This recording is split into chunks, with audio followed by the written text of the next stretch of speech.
Hey everybody, this is PJ Reilly from Competition Archery Media out here in sultry Coleman, Alabama, where the known pro archers just finished. We're here for our shot of the week again with pro Jesse Broadwater. Jesse, first off, congrats on OPA win last week. Thank you. That was awesome to see that. Appreciate it. How'd the round go today? It went good. I misset my sight on a target and shot a 5, and it's kind of hard to claw your way back out of a hole, you know, shooting with these guys after that. But I shot really good today. I just missed a bunch of them by a little bit, and then with that 5, like, you know, it was one of those days to where I just didn't catch the close ones. Tomorrow, maybe I'll catch the close ones. You know what I mean? So, really close to shooting a good round, but didn't quite get it done. Gotcha. Well, Jesse, we have a kind of a different one for us at Shot of the Week this week because we wanted to pick your brain. Normally, we're shooting as if I'm the first one on the target, which that doesn't always happen. You're not always the first one. Right. So we picked a close one. It's a 30-yard Warthog, 31 yards, and we stuffed 3 hours in there. Now, because you wouldn't let me blow up your hours, you made me put my own in there. So we wanted to pick your brain about what's the strategy when the 12 rings are packed like that. Right, yeah, because this happens all the time in this class, and especially on a closer target like this. Like, our range was pretty decent today. We had a few, you know, at max yardage and close to it, but when you step up to a 30-yarder or whatever this one is, I mean, and you're the last guy up, if everyone's shooting 23s, 27s in your group, like, they're going to stuff them in there and wad it up. So yeah, there's definitely some strategy involved in it. Now, you shoot Pro Tours, which is the skinniest you can get. Right. Is this a reason for that? It is a reason, because I have glanced out before. I used to shoot 23 size shaft, and I've literally glanced from a 12 out into a 5 like a few times. And I'm like, man, if I can get my small arrows and, you know, to shoot as good, which they obviously do, and have confidence in them, I'm just going to roll them. So I see no disadvantage to shooting a small arrow in this game. And, you know, I think you're starting to see a couple other people, you know, trending towards the smaller arrows. And that's one reason. The other reason's for the wind, and I just have confidence in them. So I'm not afraid to aim at, you know, a 12 that has 3 big arrows in there a lot of the times. You know what I mean? Because this little arrow, I mean, it's tiny. I mean, it can sneak right in there. Right. So. And that one is one where I'm guessing even if you caught a knock or something, it's small enough, probably the reaction's not going to be as bad. Well, I hit one today, I mean, extremely hard. I mean, everyone on the course got quiet. I actually thought I missed the target and hit a rock, thought I misset my sight again. It hit so hard, and I literally only glanced an inch. If that would have been like a bigger arrow or lighter arrow, like I'm running 140 grains up front too, so it doesn't veer very much. I mean, if it would have been a lighter arrow, bigger arrow, it might have been 3-4 inches away from that, you know what I mean? Just hit and kick, so. Gotcha. Well, Jesse, I'm sorry I don't get to blow up any X10 Pro Tours. I'll sacrifice my own. But one thing I also did want to talk about is when I shoot up here, I had a discovery after our last session there with where you know, normally I wear glasses. The folks at Specialty Archery, this is for people in my vision impaired situation could appreciate. His age group, is what he's trying to say.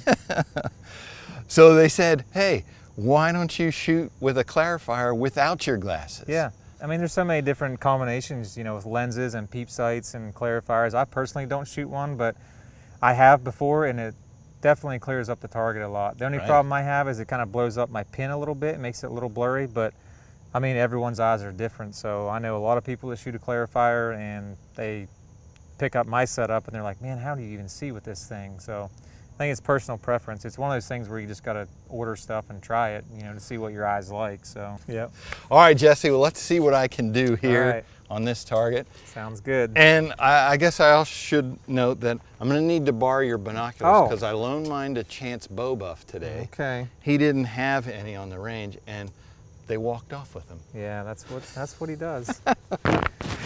All right, so 30 yards here. I do shoot 23 diameter arrows, so if you were to look, I already looked down there with your binoculars. Yeah. But you look down there, what would your advice be? All right, so you're the 4th guy up. Yes. On a close target.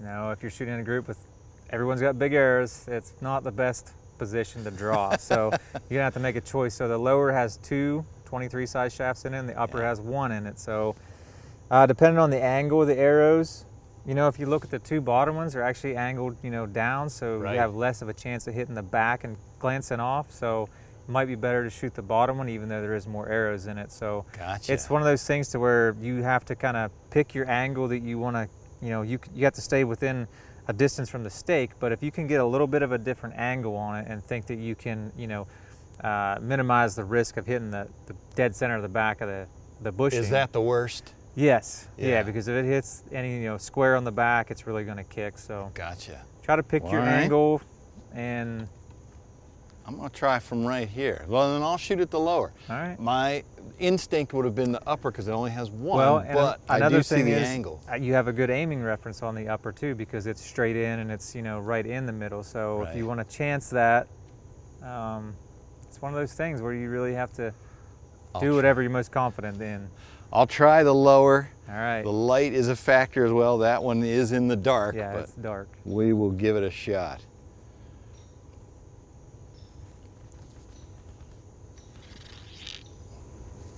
I hope he set his sight.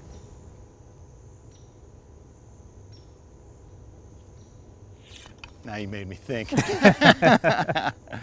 I didn't. You didn't? I did not. Oh, Lord. I've done that today. All right. He's All good right. now. Take two. Yep.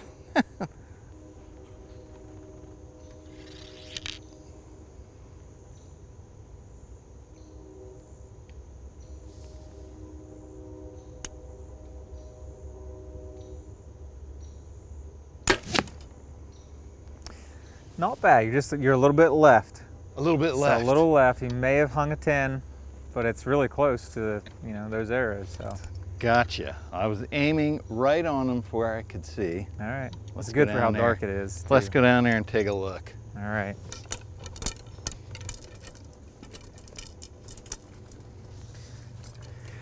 All right, Jesse, so not the greatest of shots here. It's unfortunately not one of these three. It's this guy over here. Yeah. But it's just out for an 8 low dark target. Yeah, it was very dark. And I mean, if you look at it, I mean, and the reason why I said maybe to go for this one, even though it had more arrows in it, was if you see the angle, these back, you know, fletchings and stuff are out of the way, so you can kind of sneak in there.